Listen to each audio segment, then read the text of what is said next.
Keeping mobile devices secure is super important. Think about the kind of data that a mobile device can have.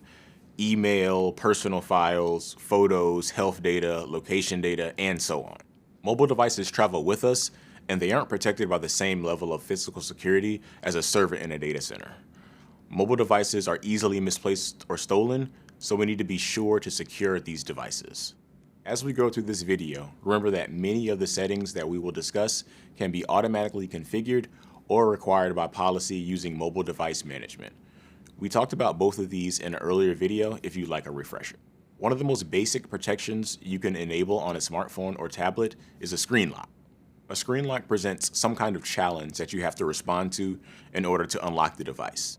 You might enter a PIN or password, you might draw a pattern on screen, or you might use biometric data like a fingerprint or even your face to unlock the device. No protection is perfect, so we should use defense in depth to protect the data on your mobile devices. What if someone steals the device and reboots it or takes it apart to get at the storage directly?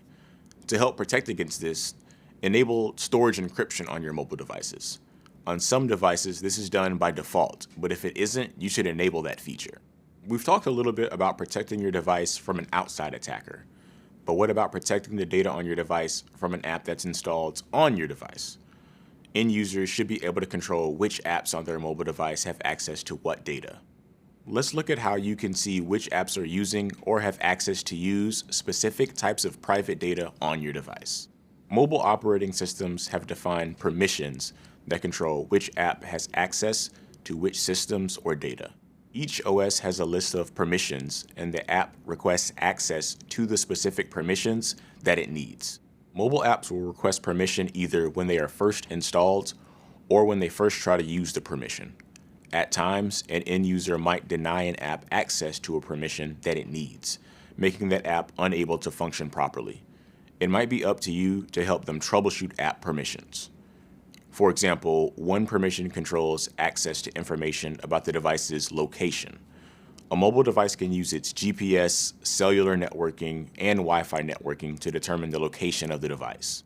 Determining the device's location uses a lot of battery power and is also very sensitive from a privacy point of view.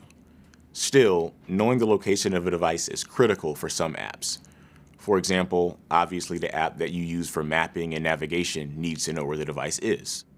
As we covered in an earlier video, you can turn a mobile device's location services on and off. You can also use the app permission settings on your device to control which apps have access to location services when they are on. Let's take a look. Here's how to do it in Android.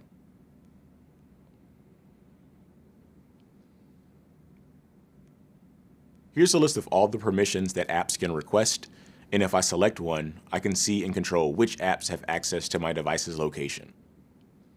I can do the same thing in iOS and with other permissions. For example, let's check which apps have access to record sounds through the device's microphone.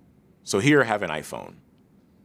From the privacy setting, I can view all of the different categories of private data and control which apps have access to which data. If I select one, I can see and control which apps have access to my device's microphone. Android and iOS use different names for the type of permissions and private data that they can grant to apps, but the basics are the same. For more info, we added a link to the permissions for Android and iOS to the supplemental reading.